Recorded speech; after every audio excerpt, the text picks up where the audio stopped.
Hybrid విధానంలో జరిగే మహానాడుపై సర్వత్రా ఆసక్తి నెలకొంది. 1875 క్లస్టర్ల నుంచి వేలాది మంది కార్యకర్తలు ఈసారి మహానాడును హైబ్రిడ్ విధానం ద్వారా వీక్షించనున్నారు. పార్టీ కేంద్ర కార్యాలయంలో చంద్రబాబు, లోకేష్, రాష్ట్ర కమిటీతో పాటు పొలిట్ బ్యూరో సభ్యులు హాజరు కానున్నారు. అధినాయకుల ప్రసంగాలను హైబ్రిడ్ విధానంలో 175 నియోజకవర్గాల నేతలు, కార్యకర్తలు ఈసారి ఆన్లైన్లోనే విననున్నారు. పార్టీ కేంద్ర కార్యాలయం నుంచి మరిన్ని వివరాలను మా ప్రతినిధి కృష్ణ ప్రత్యక్ష ప్రసారంతో అందిస్తారు. తెలుగుదేశం పార్టీ ఎంతో ప్రతిష్టాత్మకంగా నిర్వహించే మహానాడు మరి కాసేపట్లోనే ప్రారంభం కానుంది. ఏదైతే అధినేత చంద్రబాబు తొలుత ప్రతినిధుల నమోదు వద్ద తన సభ్యత్వం నమోదు చేసుకుని అక్కడ పార్టీ జెండా ఆవిష్కరించి లోనికి రానున్నారు. ఎన్టీఆర్ విగ్రహానికి నివాళులర్పించడంతో పాటు ఇక్కడ మహానాడు వేదిక వద్ద కార్యక్రమాన్ని ప్రారంభిస్తారు. తొలుత ఇక్కడ కూడా ఎన్టీఆర్ ప్రతిమకు నివాళులర్పించి అలాగే తెలుగు తల్లి పాడతాయి మహానాడు అనేది ప్రారంభం కానుంది. మనం చూస్తున్నాం ప్రధాన స్టేజీ వద్ద మొత్తం ఏర్పాట్లన్నీ ఇక్కడ పూర్తయ్యాయి. మొత్తం ప్రధాన వేదిక మీద 29 మంది ఏదైతే పొలిట్ బ్యూరో సభ్యులు అలాగే ఉభయ రాష్ట్రాల రాష్ట్ర అధ్యక్షులు మాత్రమే కూర్చునేలాగా 29కి మాత్రమే వారి పేర్లతో సహా ఇక్కడ సీటింగ్ అనేది ఏర్పాటు చేశారు. ఆ తర్వాత స్టేజీ ఎదురుగా దాదాపు 300 మంది కూర్చునేలాగా ఏదైతే సెంట్రల్ కమిటీ కావచ్చు, అలాగే స్టేట్ కమిటీ కావచ్చు, అధికార ప్రతినిధులు అలాగే ఇతరులు అందరూ కూర్చునేలాగా 300 మందికి పైగా స్టేజ్ ఎదురుగా కూడా ఏర్పాటు చేశారు. ఇక్కడి నుంచి మొత్తం వర్చువల్ విధానంలో 1875 క్లస్టర్లలో మొత్తం మహానాడు అందరూ వీక్షించేలాగా ఏర్పాట్లు చేశారు. దానికి సంబంధించి డిజిటల్ తెరలు కూడా ఇక్కడ ఏర్పాటు చేయడం జరిగింది. అలాగే ప్రతి క్లస్టర్ వద్ద కూడా ఈ డిజిటల్ తెరలు ఏర్పాటు చేసి ఇక్కడ జరుగుతున్న మహానాడిని స్థానికంగా అందరూ ఒకేసారి కొన్ని లక్షల మంది ఈ మహానాడికి కనెక్ట్ అయ్యేలాగా ఇక్కడ ఏర్పాట్లు అవి చేయడం జరిగింది.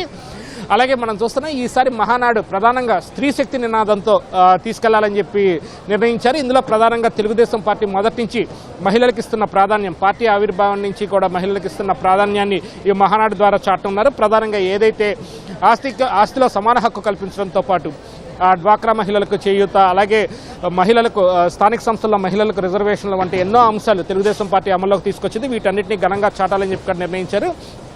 అలాగే ఈ స్త్రీ శక్తి నినాదం ఏ విధంగా ఉండబోతుంది ఏంటి అని వివరించేందుకు మనతో నంద్యాల ఎంపీ బైరెడ్డి శబరి ఉన్నారు. ఆవిడ అడిగి మరిన్ని వివరాలు తెలుసుకుందాం. మేడం చెప్పండి, ఈ స్త్రీ శక్తి నినాదం ప్రధానంగా ఈసారి మహానాడులో పెట్టడం జరిగింది. అసలు మహిళలకు ఏ విధమైన గౌరవం దక్కుతుంది, పార్టీలో ఏంటి? స్త్రీ శక్తి నినాదం అనేది తెలుగుదేశం పార్టీకి కొత్త కాదు. ఎన్టీ రామారావు గారు ఉన్నప్పుడు నుండి, ఆయన స్థాపించినప్పటి నుండి మహిళలకు ప్రాధాన్యత ఇచ్చి మహిళా రిజర్వేషన్ అయితేనేమి, లేకపోతే ఆస్తిలో సగం భాగం అయితేనేమి, లేకపోతే ఉద్యోగాల్లో 50% అయితేనేమి, ఇలాంటివి ఎన్నో మహా కార్యక్రమాలు తీసుకొచ్చారు ఆనాడు ఎన్టీ రామారావు గారు. అట్లాగే మన సీఎం గారు కూడా మహిళలకు ప్రాధాన్యత ఇస్తూ ఈరోజు 33% రిజర్వేషన్ మనము సపోర్ట్ చేస్తూ 33% రిజర్వేషన్ వచ్చే ఎన్నికలకు ఖచ్చితంగా ఈ 33% రిజర్వేషన్ అమలు కాబోతుంది.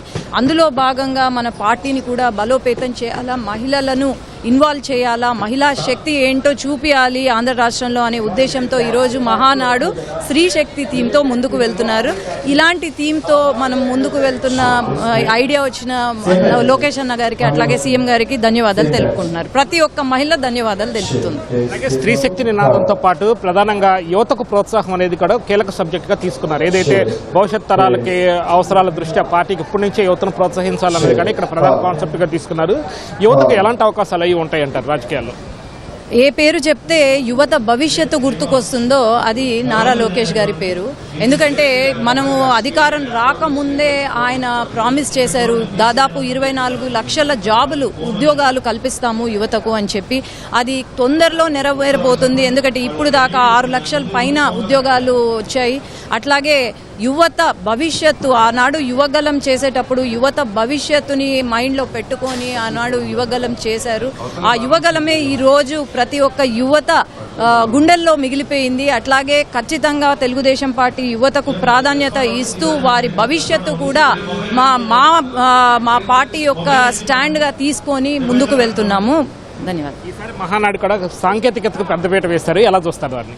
అవును, ఈసారి డిజిటల్ మహానాడుగా లోకేష్ అన్న గారు మొదటి నుంచి మన కాలం ముందుకు వెళ్లే కొద్దీ ఆధునీకరణ కూడా చేసుకోవాలి పార్టీ అనే ఉద్దేశంతో ఈ ఆధునీకరణలో భాగంగా కార్యకర్తకు దగ్గర అవుతూ ఈరోజు డిజిటల్ మహానాడు ఏర్పాటు చేశాము. ఎందుకంటే పొదుపు చెయ్యాలి అని ఒక ఉద్దేశంతో ఈ ముందుకు వెళ్ళాము. ఖచ్చితంగా ఇది ఏంటంటే ప్రతి క్లస్టర్లో ఒక పసుపు పండగ లాగా ప్రతి ఒక్క కార్యకర్త ముందుకు వెళ్తున్నారు, ఒక సంతోషాన్ని వ్యక్తం చేస్తున్నారు. కాబట్టి ఖచ్చితంగా ఇది పెద్ద సక్సెస్ఫుల్ వరల్డ్ రికార్డు కొట్టబోతుందని తెలియజేసుకుంటున్నాను. ఇది నేతల స్పందన. ఏదైతే ఈ నారా లోకేష్ వర్కింగ్ ప్రెసిడెంట్గా బాధ్యతలు తీసుకున్న తర్వాత చేపడుతున్న తొలి మహానాడు కావడంతో దీన్ని ఎంతో ప్రతిష్టాత్మకంగా తీసుకున్నారు. మొత్తం దీన్ని ఒక గిన్నిస్ రికార్డు సృష్టించేలాగా ఈ మహానాడు, ఈ డిజిటల్ మహానాడు నిర్వహించాలని చెప్పి ఇక్కడ ఒక ప్రతిష్టాత్మకంగా పార్టీ వర్గాలు తీసుకున్నాయి. ప్రధానంగా చూస్తే మహానాడు వేదికగా మొత్తం 20 తీర్మానాలు అనేది ప్రవేశపెట్టున్నారు. ఈ 20 తీర్మానాల్లో కూడా అటు ఉమ్మడి రాష్ట్రానికి సంబంధించి, ఉభయ రాష్ట్రాలకు సంబంధించి కూడా 4 తీర్మానాలు ఉంటాయి. అలాగే ఏపీకి సంబంధించి 10 తీర్మానాలు ఉంటాయి. అలాగే తెలంగాణ రాష్ట్రానికి సంబంధించి కూడా 4 తీర్మానాలు ఉన్నాయి. అలాగే ఈసారి తొలిసారి అండమాన్ నికోబార్కి సంబంధించి కూడా ఒక తీర్మానం అనేది ప్రవేశపెట్టున్నారు. మొత్తం అలాగే కీలకమైన రాజకీయ తీర్మానం కూడా ఈసారి మహిళా నేత చేత, ఏదైతే పొలిట్ బ్యూరో సభ్యులుగా ఉన్నారో హోంమంత్రి అనిత ఈసారి రాజకీయ తీర్మానం అనేది ప్రవేశపెట్టున్నారు. ఏదైతే స్త్రీ శక్తి నినాదాన్ని తీసుకువెళ్తున్న యువతకి ప్రాధాన్యం అంశాన్ని కూడా పెద్ద ఎత్తున చాటుతూ ఈ మహానాడిని ఇవాళ రేపు కూడా ఎంతో ఘనంగా నిర్వహించేందుకు తెలుగుదేశం పార్టీ సిద్ధమైంది. ఇది ఇక్కడ తాజా పరిస్థితి. కెమెరా పర్సన్ ఎంఎస్ఎన్తో VSN Krishna, ETV news, Amaravati. Over to studio.